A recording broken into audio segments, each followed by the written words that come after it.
જય સોમનાથ. ઓમ શાંતિ. આજે આપણે વાત કરીશું મૃત શરીરને કેવી રીતે રાખવું, મૃત્યુ કર્યા પછી શું કરવું અને મૃત્યુ થયા પછી શું થાય.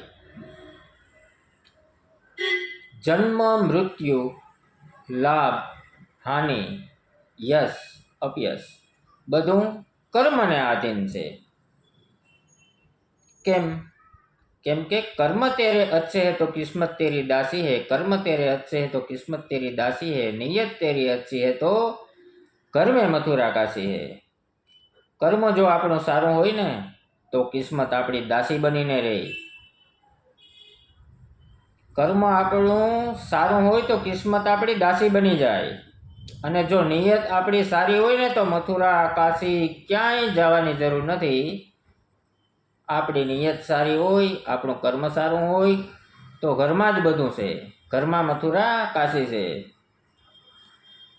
મૃત્યુ થયા પછી પણ શરીરને ઉત્તર દક્ષિણમાં રાખવું યોગ્ય છે.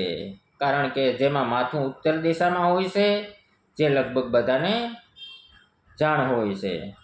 હવે જ્યાં સુધી મૃત્યુ થયેલી વ્યક્તિની વાત છે, આખું જીવન તેઓ એવું માનીને જીવતા રહ્યા છે કે આ શરીર મારું જ છે. તે એવો અનુભવ કરતા રહ્યા કે બધું શરીર જ છે.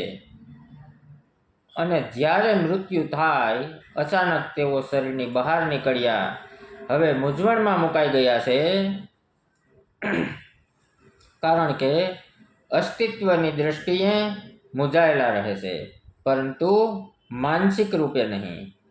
તેમની પાસે વિચારવા માટે ભેદ કરતું મન નથી. તેમને ખ્યાલ નથી આવતો કે હવે બધું ખત્મ થઈ ગયું છે.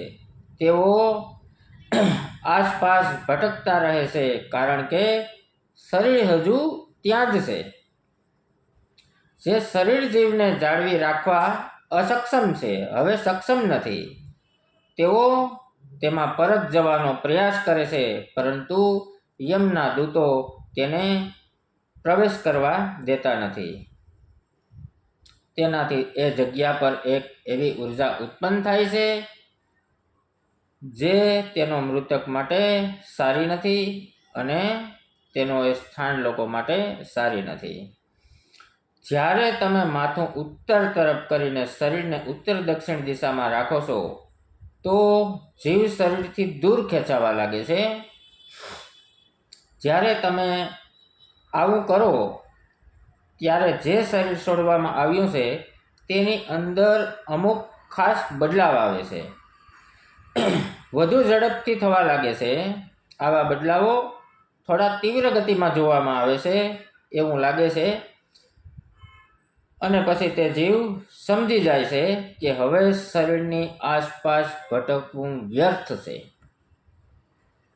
કારણ કે હવે તે શરીરની અંદર પ્રવેશ નહીં કરી શકે. હવે આ એને સમજાઈ જાય છે. જીવ અને શરીર વચ્ચે એક અંતર, એક દૂરી ચોક્કસ પેદા થઈ જાય છે. હવે તે જીવ માટે આગળ જે થવાનું છે તેના માટે અત્યંત સારું અને લાભદાયી છે. કારણ કે આત્મા અને શરીર અલગ છે. આપણે કેમ કપડાં ફાટી જાય છે તો આપણે તેમને બદલી નાખીએ છીએ, નવા કપડાં પહેરી લઈએ છીએ અને બહાર નીકળી જઈએ છીએ. આવી રીતના આત્મા અમર છે. આત્માનું મૃત્યુ થતું નથી, કારણ કે આત્માને આગ બાળી નથી શકતી, પાણી ડૂબાડી નથી શકતી, મોત મારી નથી શકતી અને તલવાર એને કાપી નથી શકતી. એટલા માટે આત્મા અમર છે. હવે જ્યારે એ આવા પ્રયત્નો કરે છે, જે એના સગાવહાલો આવે છે, જેના સંબંધી આવે છે, જેનું કુટુંબ આવે છે, જે એની સાથે રોજ હળતા મળતા હોય એવા લોકો મૃત્યુ સમયે મૃત્યુ થઈ ગયા પછી એવા લોકો ત્યાં આવતા હોય છે. અને પછી એને બોલાવવાની કોશિશ કરે છે, મળવાની કોશિશ કરે છે, વાતો કરવાની કોશિશ કરે છે, પણ તેમને કોઈ સાંભળી શકતું નથી. કારણ કે એમની પાસે હવે શરીર નથી, મન નથી. એટલા માટે તેને કોઈ સાંભળી શકતું નથી. બધા રોવે છે તે પણ એ જોઈ શકે છે.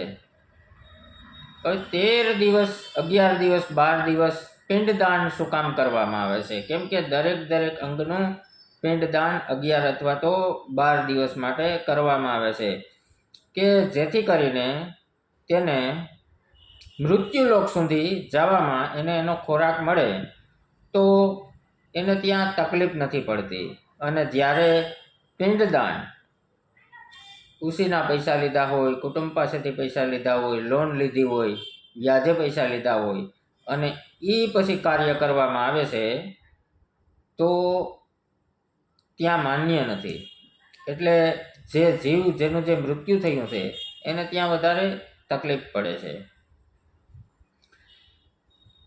જ્યારે એનું જો કર્મ સારું હોય તો તેમને અમુક સજા પૂરી થઈ ગયા પછી સારું જ કર્મ હોય તો એને સ્વર્ગમાં મૂકવામાં આવે છે. અને જ્યારે ખરાબ કર્મ, ખરાબ કામ, ખરાબ કાર્ય કરેલું વ્યક્તિનું મૃત્યુ થાય ત્યારે તેને યમલોક નર્કમાં રાખીને તેમની સજા આપે છે. આ બધું ગરુડ પુરાણની અંદર પણ આપણે મળી જાય છે. દોસ્તો, આપણે આ વિડીયો તમને સારો લાગ્યો હોય શેર, સબસ્ક્રાઈબ, લાઈક કરજો. આપણે આવો જ બીજો વિડીયો લઈને આવશું નેક્સ્ટ વિડીયોમાં. ત્યાં સુધી ધન્યવાદ. જય સોમનાથ.